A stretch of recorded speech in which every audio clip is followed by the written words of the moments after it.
আসসালামু আলাইকুম রহমতুল্লাহি ওবরাকাতুহ। আলহামদুলিল্লাহি ওয়াহদা ওয়াসসালাতু ওয়াসসালামু আলা মান লা নাবিয়্যা বা'দা ওয়া আলা আলিহি ওয়া সাহবিহি ওয়া মাওয়ালা। যে আরেকটি বিষয় আমরা সংক্ষেপে একটু আলোচনা করব, সেটি হলো দালাইলু নবুওয়াতের রাসূল সাল্লাল্লাহু আলাইহি ওয়াসাল্লাম। মানে রাসূলুল্লাহ সাল্লাল্লাহু আলাইহি ওয়াসাল্লামের মূল জীবনীটা মোটামুটি এখানে শেষ। এখন কয়েক পর্বে আমরা যেটি আলোচনা করব যে নবী সাল্লাল্লাহু আলাইহি ওয়াসাল্লামের আখলাক, নবী সাল্লাল্লাহু আলাইহি ওয়াসাল্লামের খাসায়েস, নবী সাল্লাল্লাহু আলাইহি ওয়াসাল্লাম কেন্দ্রিক কিছু গুরুত্বপূর্ণ জিনিস আছে। তার মধ্যে একটি বিষয় হলো দালাইলুন নবুওয়াহ। দালাইলুন নবুওয়াহ এই শিরোনামে অনেক কিতাব আছে। যুগে যুগে সালাফেরা অনেক কিতাব লিখছেন খালি দালাইলুন নবুওয়াহ, দালাইলুন নবুওয়াহ। মানে নবী সাল্লাল্লাহু আলাইহি ওয়াসাল্লামের নবুওয়াতের দলিল। নবুয়তের দলিল মানে কি? যে নবী সাল্লাল্লাহু আলাইহি ওয়াসাল্লাম যে আল্লাহর নবী, আল্লাহকে খালি এমনি বলে দিছে যে উনি আমার নবী, আর মানুষকে আল্লাহকে কোনো দলিল প্রমাণ দেন নাই যে উনি যে নবী, দিচ্ছেন না? আল্লাহ খালি নবী বলে ছাড়ি দেন নাই যে উনি আমার নবী, তোমরা মেনে নাও। আল্লাহ সুবহানাহু ওয়া তাআলা নবী বানানোর সাথে সাথে এমন কিছু দলিল প্রমাণ দিয়ে দিছেন যেগুলো দেখলে একজন মানুষ চিনতে পারবে, বুঝতে পারবে যে উনি আল্লাহ নবী। এরকম অনেকগুলো দালায়েল আল্লাহ সুবহানাহু ওয়া তাআলা নবী সাল্লাল্লাহু আলাইহি ওয়াসাল্লামকে দিয়েছেন। এগুলার নাম হলো দালাইলুন নবুওয়াহ। তাই এরকম গুরুত্বপূর্ণ অনেকগুলো দালাইলুন নবুওয়াহ আছে। আমরা সংক্ষেপে কয়েকটা দালাইলুন নবুওয়াহ আলোচনা করব। আজকে আমরা 5টা দালাইলুন নবুওয়াহ আলোচনা করব। 1 নম্বর দালাইলুন নবুওয়াহ যেটা, সেটি হলো বেশারাতুল আম্বিয়া আস-সাবিকিনা বিহি। অর্থাৎ নবী সাল্লাল্লাহু আলাইহি ওয়াসাল্লামের আগে পৃথিবীতে যত নবী রাসূল এসেছেন, যত আম্বিয়া আলাইহিমুস সালাম পৃথিবীতে এসেছেন, প্রত্যেক আম্বিয়া আলাইহিমুস সালাম নবী সাল্লাল্লাহু আলাইহি ওয়াসাল্লামের ব্যাপারে তাদের উম্মতদেরকে সুসংবাদ দিয়ে গেছেন। এটা নবুয়তের বড় দলিল। এটা নবুয়তের বড় দলিল। সমস্ত নবীরা, সমস্ত আম্বিয়া আলাইহিমুস সালাম নবী সাল্লাল্লাহু আলাইহি ওয়াসাল্লামের ব্যাপারে তাদের উম্মতদেরকে, তাদের কওমকে, তাদের জাতিকে সুসংবাদ দিয়ে গেছেন। যেমন সূরা সফফের 6 নম্বর আয়াতে আল্লাহ পাক বলছেন, وَإِذْ قَالَ عِيسَى ابْنُ مَرْيَمَ يَا بَنِي إِسْرَائِيلَ إِنِّي رَسُولُ اللَّهِ إِلَيْكُمْ مُصَدِّقًا لِمَا بَيْنَ يَدَيَّ مِنَ التَّوْرَاةِ وَمُبَشِّرًا بِرَسُولٍ يَأْتِي مِن بَعْدِي اسْمُهُ أَحْمَدُ। ঈসা আলাইহিস সালাম বলতেছেন যে, ও বানি ইসরাইল, আমি তোমাদের কাছে আল্লাহর রাসূল। আমি তোমাদের কাছে আগের যে তাওরাত আছে ওই তাওরাত কিতাবের সত্যায়নকারী। ওয়া মুবাশশিরাম বিরাসূল, আমি তোমাদেরকে একজন রাসূলের সুসংবাদ প্রদানকারী। ইয়াতি মিন বাদি, যেই রাসূলটা আমার পরে আসবেন। ইসমুহু আহমদ, তার নাম হবে আহমদ। তাহলে ঈসা আলাইহিস সালাম স্পষ্টভাবে তার জাতিকে, বনি ইসরাইলকে নবী সাল্লাল্লাহু আলাইহি ওয়াসাল্লাম আসবেন এই সুসংবাদ দিয়ে গেছেন। সূরা আল ফাতহের 29 নম্বর আয়াতে আল্লাহ সুবহানাহু ওয়া তাআলা বলছেন, মুহাম্মাদুর রাসূলুল্লাহি ওয়াল্লাযীনা মাহু আশিদ্দাউ আলাল কুফফারি রুহামাউ বাইনাহুম তারাহুম রুকআন সুজ্জাদান ইয়াবতাগুনা ফাদলাম মিনাল্লাহি ওয়া রিদওয়ানা সীমাহুম ফি ওয়ুজুহিহিম মিন আসারিস সুজুদ যালিকা মাসালুহুম ফিত তাওরাতি ওয়া মাসালুহুম ফিল ইনজিল। প্রথমে আল্লাহ পাক মুহাম্মদ রাসূলুল্লাহ সাল্লাল্লাহু আলাইহি ওয়াসাল্লাম এবং তার সাহাবীরা, এদের কিছু বৈশিষ্ট্য বর্ণনা করছেন। এদের বৈশিষ্ট্য হলো আশিদ্দাউ আলাল কুফফার, এরা কাফেরদের উপরে অত্যন্ত কঠোর। রুহামাউ বাইনাহুম, তাদের নিজেদের মধ্যে তারা অত্যন্ত দয়ালু, রুহামা। তারাহুম রুকআন সুজ্জাদান, তাদেরকে আপনি সব সময় দেখবেন তারা হয় রুকু অবস্থায় আছে অথবা সাজদা অবস্থায় আছে। সুবহানাল্লাহ। ইয়াবতাগুনা ফাদলাম মিনাল্লাহি ওয়া রিদওয়ানা, তারা যত কাজ করে প্রত্যেক কাজের মাধ্যমে আল্লাহ রাব্বুল আলামিনের সন্তুষ্টির উদ্দেশ্যেই করে। এগুলো সাহাবায়ে কেরামের বৈশিষ্ট্য। সীমাহুম ফি বুজুহিহিম মিন আসারিস সুজুদ, তাদের চেহারার মধ্যে সাজদার চিহ্ন দেখা যায়। সুবহানাল্লাহ। তাদের চেহারার মধ্যে আসারিস সুজুদ, সাজদার আলামত, সাজদার চিহ্ন দেখা যায়। এরপর আল্লাহ পাক বলেন যালিকা মাসালুহুম ফিত তাওরাতি ওয়া মাসালুহুম ফিল ইনজিল, এরকম দৃষ্টান্ত, এরকম বর্ণনা তাওরাতেও পাওয়া যায়, ইনজিলেও পাওয়া যায়। সুবহানাল্লাহ। তাহলে মুহাম্মদ রাসূলুল্লাহ সাল্লাল্লাহু আলাইহি ওয়াসাল্লামের বর্ণনা তাওরাতেও আছে, ইনজিলেও আছে। এটা দালাইলুন নবুওয়াহ, এটা নবী সাল্লাল্লাহু আলাইহি ওয়াসাল্লামের নবুয়তের বড় একটা দলিল। এজন্য আরবের মুশরিকেরা, তারা তো ইহুদিও না খ্রিস্টানও না, কিন্তু তারাও জানতো যে একজন নবী আসবে। কারণ পূর্ববর্তী নবীরা এমনভাবে নবী সাল্লাল্লাহু আলাইহি ওয়াসাল্লামের সুসংবাদ দিছেন, এটা মোটামুটি তৎকালীন জামানার প্রত্যেক অঞ্চলে, প্রত্যেক এলাকায় পৌঁছে গেছে যে একজন নবী আসবে পৃথিবীতে। আমাদের কাছে যেমন প্রত্যেক মুসলমানের কাছে প্রতিষ্ঠিত দাজ্জাল আসবে কিয়ামতের আগে, ঈসা আলাইহিস সালাম আসবে, ইমাম মাহদী আসবে, এটা আমাদের কাছে একেবারে প্রতিষ্ঠিত না? এই সুযোগে কতজন মাহাদি দাবি করে বসে রয়েছে, কতজন কত কিছু দাবি করতেছে যুগে যুগে। এইরকম ওই যুগের মানুষদের কাছে ওইটা প্রতিষ্ঠিত ছিল যে একজন নবী মুহাম্মদ বা আহমদ সাল্লাল্লাহু আলাইহি সাল্লাম তিনি আসবেন, এটা সবার কাছে পরিচিত। এটা নবী সাল্লাল্লাহু আলাইহি ওয়াসাল্লামের নবুয়তের একটা বড় দলিল। দুই নম্বর দলিল হলো আন্নাহু সাল্লাল্লাহু আলাইহি ওয়াসাল্লাম লাউলাম ইয়াকুন নাবিয়্যান লাহাদ্দারাল আম্বিয়া মিনহু, নবী সাল্লাল্লাহু আলাইহি ওয়াসাল্লাম যদি নবী না হইতেন তাহলে পূর্ববর্তী সমস্ত নবীরা সতর্ক করে যেতেন। সতর্ক করতেন মানে, যেমন আমাদের নবী সাল্লাল্লাহু আলাইহি ওয়াসাল্লাম বারবার সতর্ক করছেন উম্মতকে, লা নাবিয়্যা বাদি, লা নাবিয়্যা বাদি, আমার পরে কোনো নবী নাই। নবী সাল্লাল্লাহু আলাইহি ওয়াসাল্লাম যখন তাবুকের অভিযানে রওনা দিয়েছেন, তো মদিনাতে রাখে গেছিলেন আলী রাদিয়াল্লাহু তাআলা আনহু। তা আলী রাদিয়াল্লাহু তাআলা আনহুকে রেখে যাওয়ার পরে মুনাফিকরা আলী রাদিয়াল্লাহু তাআলা আনহুকে এমনভাবে আক্রমণ করতেছে, এমন কথাবার্তা বলতেছে, তা আলী নাকি তাদের বড় বীর, তাবুক বিজয় করব, বড় বীরের মদিনা বসায় রাখে গেছে। কারণ আলী রাদিয়াল্লাহু তাআলা আনহুর জিহাদের একটা বড় বীরত্ব আছে না, তাহলে তাবুকে তো আলী রাদিয়াল্লাহু তাআলা আনহুর বেশি দরকার না, কিন্তু নবী সাল্লাল্লাহু আলাইহি ওয়াসাল্লাম আলীরে নেন নাই, না নিয়ে আলী রাদিয়াল্লাহু তাআলা আনহুকে রেখে গেছে।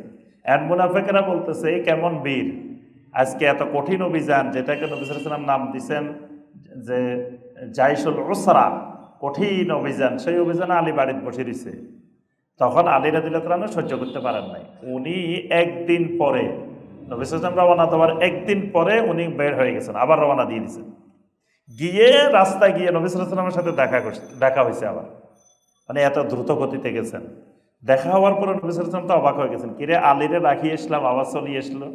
তখন আলী রাদিয়াল্লাহু তাআলা আনহু বললেন, আমাকে মুনাফিকরা এমনভাবে আক্রমণ করতেছিল, আমি মদিনা থাকতে পারবো না, আমি জিহাদে যাব।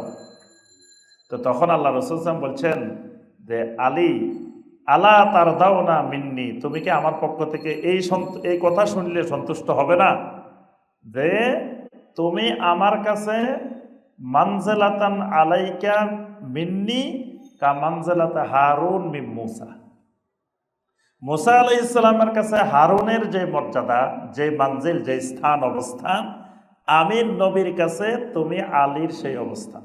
সুবহানাল্লাহ। আলী নবী সাল্লাল্লাহু আলাইহি ওয়াসাল্লাম যখন তো পায়ে গেছেন, হারুনকে মানে ইসরায়েলের কাছে রেখে গেছেন না, আমি তাবুকে যাচ্ছি, তোমাকে মদিনাবাসীর কাছে রেখে গেছি, তুমি কি এতে সন্তুষ্ট না? এরপরে নবী সাল্লাল্লাহু আলাইহি ওয়াসাল্লাম আবার সতর্ক করে দিয়েছে, এই সুযোগে তোকে আমাদের আগে কিছু মানুষ আলীরে নবীও বানায় ফেলতে পারে। কারণ হারুন বলে দিছে যে মুসার পরে হারুন তো নবী। নবী সাল্লাল্লাহু আলাইহি ওয়াসাল্লাম সাথে সাথে বলেছেন, তবে জেনে রাখো আলা আল্লাহ নাবিয়্যা বাদি, তবে আমার পরে কোন নবী কিয়ামত পর্যন্ত হবে না। কিন্তু তারপরেও দেখেন শিয়ারা সন্দেহ করে বসে রয়েছে। নবী সাল্লাল্লাহু আলাইহি ওয়াসাল্লাম যে এই কথাটা বলছেন যে হারুন, মুসার কাছে হারুন যেমন আমার কাছে আলী তেমন, তারা এটা দিয়ে অনেক জিনিসের দলিল বানাই ফেলছে। তারা নবী সাল্লাল্লাহু আলাইহি ওয়াসাল্লামের পরে খেলাফতের অধিকারী আলীকে বানাই ফেলছে, যেহেতু নবী সাল্লাল্লাহু আলাইহি ওয়াসাল্লাম এরকম বলছেন।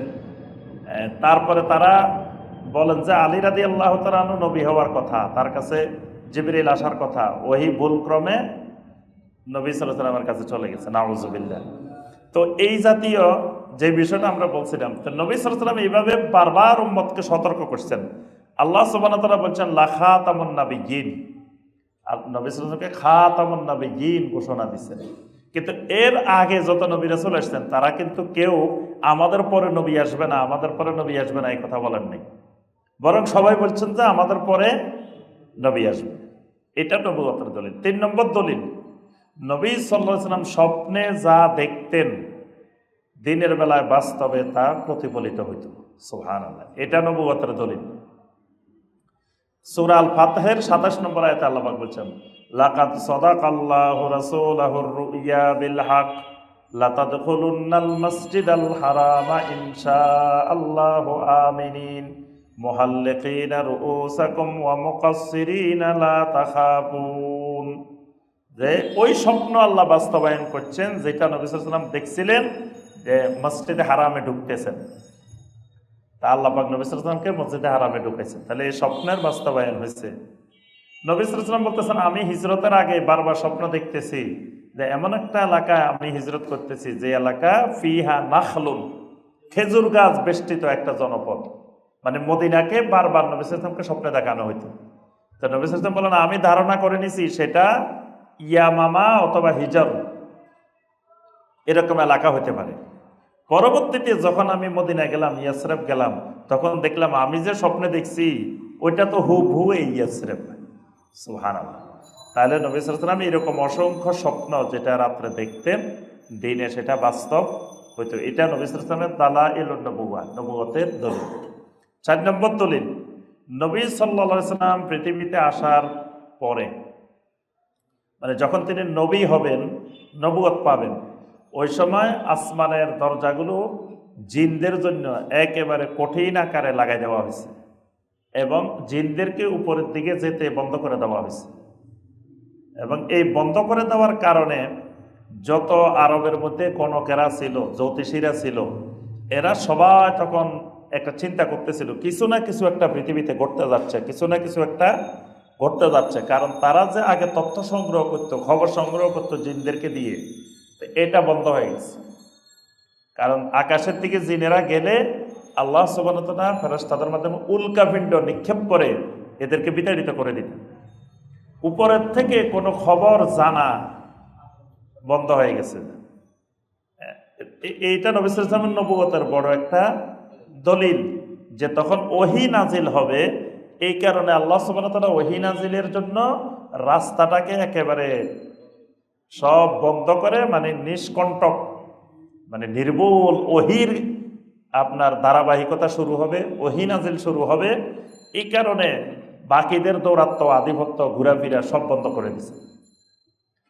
এটা নবী সাল্লাল্লাহু আলাইহি ওয়াসাল্লামের নবুয়তের একটা দলিল। 5 নম্বর দলিল যেটা ইনজালুল কোরআনুল কারীম আলাইহি সাল্লাল্লাহু আলাইহি ওয়াসাল্লাম, নবী সাল্লাল্লাহু আলাইহি ওয়াসাল্লামের উপরে কোরআন নাজিল হওয়া, এটা বড় একটা নবুয়তের দলিল। মানে কোরআনটাই নবুয়তের দলিল, কোরআনে কারিমটা নবী সাল্লাল্লাহু আলাইহি ওয়াসাল্লামের নবুয়তের দলিল। সকল নবীরা দুনিয়া থেকে যাওয়ার পরে তাদের মুজিজাত শেষ হয়ে গেছে, কিন্তু নবী সাল্লাল্লাহু আলাইহি ওয়াসাল্লামের যে মূল মুজিজাত, যে দালাইলুন নবুওয়াহ, সেটা কিয়ামত পর্যন্ত বিদ্যমান। কোরআনে কারিম কিয়ামত পর্যন্ত অবিকৃত অবস্থায় বিদ্যমান। এটার মাধ্যমে নবী সাল্লাল্লাহু আলাইহি ওয়াসাল্লামের নবুয়তের দলিল। কোরআনে কারিম কিভাবে দলিল? সূরা আল হিজরের 87 নম্বর আয়াতে আল্লাহ পাক বলেন ওয়ালাকাদ আতাইনাকা সাবআম মিনাল মাসানি ওয়াল কুরআনাল আযীম। ও নবী, আমি আপনাকে 7টা বারবার আবৃত্তি করা, তেলাওয়াত করা আয়াত নাজিল করছি এবং কোরআনে আজিম দান করছি। এই কোরআনে আজিম দান করা এটা কিন্তু একটা বড় দলিল, নবুয়তের দলিল।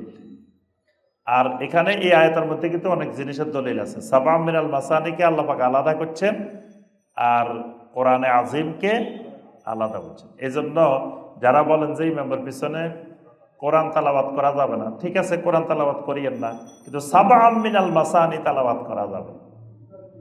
বুঝে আসছে? মানে কোরআন আল্লাহ পাক এই আয়াতে প্রথম বলছেন সাবা মিনাল মাসানি, মানে সূরা আল ফাতিহাকে আলাদা করছেন, কোরআনে আজিমকে আলাদা বলছেন।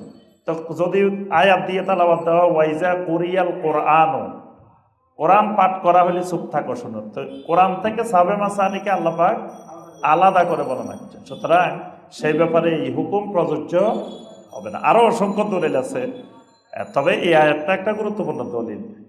তো কোরআনে কারিম কিভাবে মুজিজা, কিভাবে দালাইলুন নবুওয়া? এক নম্বর হলো কোরআনে কারিমের ভিতরে বয়ানুল কোরআন ওয়া ফাসাহাতুহু ওয়া বালাগাতুহু, কোরআনের অলংকার, কোরআনের ফাসাহাত, কোরআনের বালাগাত, কোরআনের বায়ান, এটা এত উচ্চ মানের যার সমকক্ষ পৃথিবীতে আর কোনো গ্রন্থ রচিত হয়। এই বালাগাত ফাসাহাত, এটার অলংকার শাস্ত্রের যেই মানে এটার মধ্যে গাঁথনি, এটা কোরআনে কারিমকে নবী সাল্লাল্লাহু আলাইহি ওয়াসাল্লামের নবুয়তের দলিল বানানো হয়েছে। হিফজুহু মিনাত তাহরিফ ওয়া তাগয়ির, কোরআনে কারিমকে আল্লাহ রাব্বুল আলামিন সমস্ত রকমের পরিবর্তন থেকে হেফাজত করেছেন, সংরক্ষণ করেছেন। এটা কোরআনে কারিম নবুয়তের দলিল। সিদকুল আখবার আল্লাতী তাদাম্মানা, কোরআনে কারিমে যত ঘটনা বর্ণনা করা হয়েছে এগুলো সব সত্য হিসাবে প্রমাণিত হয়েছে। নবী সাল্লাল্লাহু আলাইহি সাল্লামকে রোম বিজয়ের সুসংবাদ কোরআনে শোনানো হয়েছে, সেটা বাস্তবায়িত হয়েছে।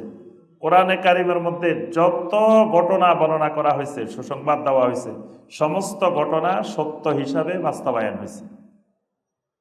4 নম্বরে কোরআনে কারিমের মধ্যে শরঈ যত হুকুম আহকাম বর্ণনা করা হয়েছে, এগুলো সকল যুগে, সকল সময়ে, সকল সৃষ্টিতে সবার জন্য সমভাবে প্রযোজ্য, উপযোগী প্রমাণিত হয়েছে। 5 নম্বরে কোরআনে কারিমের ভিতরে এক কিতাবের মধ্যে অসংখ্য এলমের সমাহার, মানে 200-এর অধিক সাবজেক্ট আছে কোরআনের ভিতরে। কোরআনে কারিমের ভিতরে কোরআনের ভিতরে 200-র অধিক বিষয় নিহিত আছে। এই কথাটা বুঝে আসছে? যেমন ধরেন বাংলা একটা বিষয়, ইংরেজি একটা বিষয়, তারপরে আপনার সমাজ বিজ্ঞান একটা বিষয় আলাদা আলাদা আমরা পরীক্ষা দিই না 10টা 20টা করে, এইরকম 200 সাবজেক্টের বেশি কোরআনের মধ্যে আছে। মানে সারা দুনিয়াতে ইউনিভার্সিটিগুলোতে যত সাবজেক্ট আছে, আমাদের দেশের ইউনিভার্সিটিগুলোতে হয়তো কোনো জাতে 30টা, কোনোটাতে 40টা, এরকম সাবজেক্ট। আমাদের জাতীয় বিশ্ববিদ্যালয় হলো বাংলাদেশের সবচেয়ে বড় বিশ্ববিদ্যালয়। বড় বিশ্ববিদ্যালয় মানে এটার ক্যাম্পাস অল বাংলাদেশ, পুরো বাংলাদেশ। এটা ছাত্র বেশি, 80% স্টুডেন্ট, বিশ্ববিদ্যালয়ের 80% স্টুডেন্ট জাতীয় বিশ্ববিদ্যালয়ের অধীনে লেখাপড়া করে। আমাদের এটা সবচাইতে বড়। এখানে সাবজেক্ট আছে 33টা, মানে 33 সাবজেক্টের অনার্স পড়ে বাংলাদেশে। তো এরকম ধরেন আমাদের দেশে না হয় অন্যান্য সব মিলাইলে, ইঞ্জিনিয়ারিং বা সায়েন্স টেকনোলজি সব মিলাইলে না 100 হবে না, 100-র কম সাবজেক্টে অনার্স আছে। তাই 200-এর অধিক সাবজেক্ট কোরআনে কারিমের মধ্যে আছে। এটা গবেষণা করে আহলুল এলেমগণ বের করেছে, মানে 200-এর অধিক সাবজেক্টের এলেম এই কোরআনে কারিমের মধ্যে নিহিত আছে।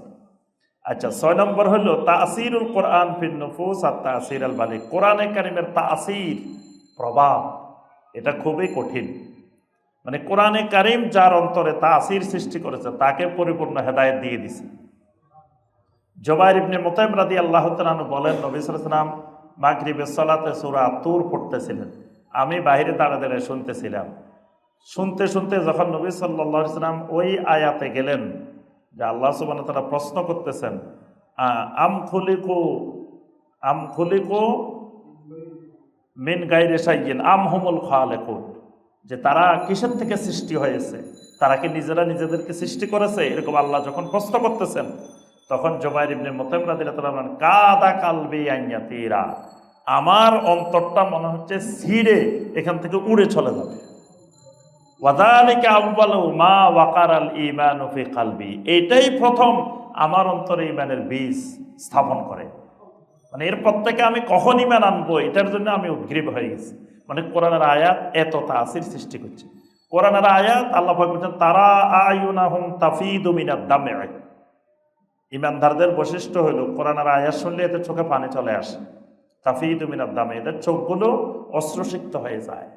এটা ইমানদারদের বৈশিষ্ট্য। এটা হলো তাসিরুল কোরআন ফিল নুফুস, অন্তরের মধ্যে কোরআনের তাসির। তারপরে সূরা আল আনফালের 2 নম্বর আয়াতে আল্লাহ পাক বলছেন ইন্নামাল মুমিনুনা আল্লাযীনা ইযা যুকিরাল্লাহু ওয়াজিলাত কুলুবুহুম ওয়া ইযা তুলিয়াত আলাইহিম আয়াতুহু যাদাতহুম ঈমানা। এদের সামনে আল্লাহর আয়াত তেলাওয়াত করা হলে ঈমান বেড়ে যায়। সুবহানাল্লাহ, এটা তাসিরুল কোরআন। 7 নম্বর যেটা কোরআনের মুজিজাত, আল ইস্তিশফা বিল কোরআন মিনাল আমরাদিল বাদানিয়া ওয়াল কলবিয়া। মানে কোরআন এমন এক কিতাব, এটা অন্তরের রোগেরও শাফা, শারীরিক রোগেরও শাফা। কোরআন যে বিধিবিধানগুলো বলছে, এই বিধিবিধানগুলো মেনে চললে অনেক রোগ ব্যাধি থেকে মুক্ত থাকা সহজ, আল্লাহ পাক সহজ করে দেন। কোরআন এই বিধানগুলো আছে। আবার অন্তরের যত রোগ আছে সমস্ত রোগের জন্য কোরআনে কারীম শাফা। আল্লাহ রাব্বুল আলামিন আমাদের সবাইকে নবী সাল্লাল্লাহু আলাইহি ওয়াসাল্লামের সিরাতের আলোকে আমাদের জীবন করার তৌফিক দান করুন। আল্লাহ রাব্বুল আলামিন আমাদের পুরা জিন্দেগিটা রাসূলের সিরাতের আলোকে, সুন্নত নববীর আলোকে করার তৌফিক দান করুন। রাসূল সাল্লাল্লাহু আলাইহি ওয়াসাল্লামের সিরাতকে জানার, বুঝার, মানার, আমল করার তৌফিক দান করুন। আমিন ইয়া রাব্বাল আলামিন। সুবহানাকা আল্লাহুম্মা বিহামদিকা আশহাদু আল্লা ইলাহা ইল্লা আনতা আস্তাগফিরুকা ওয়া আতুবু ইলাইক। আসসালামু আলাইকুম ওয়া রাহমাতুল্লাহি ওয়া বারাকাতুহু।